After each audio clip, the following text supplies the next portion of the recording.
If you collect soil as evidence, give it a 100-foot square radius around the crime. You're not going to bother doing it a couple of feet deep because that didn't get there. But if you want to compare the soil of the crime scene, do it within 100 square foot radius around the crime. Don't go too far, and obviously not too deep, because that's not relevant to the crime. No one got to it. Soil samples collected from alibi locations. If the person says, I was taking a long walk down at the beach, take a soil sample from there. See if it's on his clothing. If it's not, maybe his alibi is false. And or if it's you find exactly that is likely his alibi is true. Again, this provides more evidence for trying to solve the crime. If you have soil on garments, we have to make sure that it doesn't flake off the garment. So put it all in a closed bag. Take the garment. I mean, we don't want to remove the soil from it. Generally, if you can, take the entire garment and make sure it's in a sealed bag so that any soil on it that might flake off will still get caught in the bag. If you have a soil clump that you think is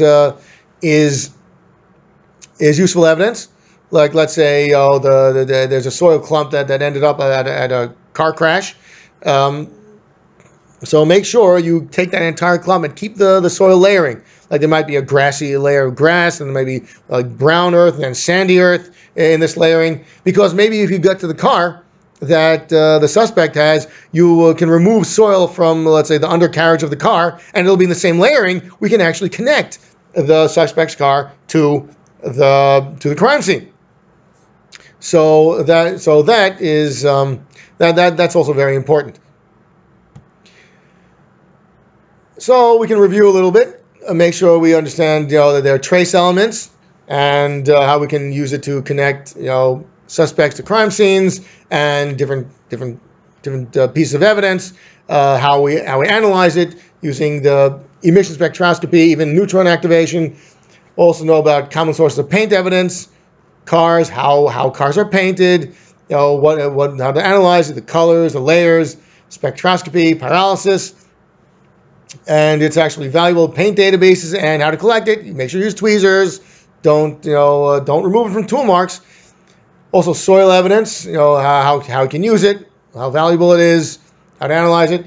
Also, how to collect the soil evidence. Make sure that, for example, the clumps don't get they don't get disturbed. You keep it as possible, as pristine as possible, so you know the layer, so you can identify the layers and find that you can relate layers in the soil clump. Here are some homework problems for those who have the textbook and who want to get a little more practice with the information that's provided here. There's another page of the homework problems over here.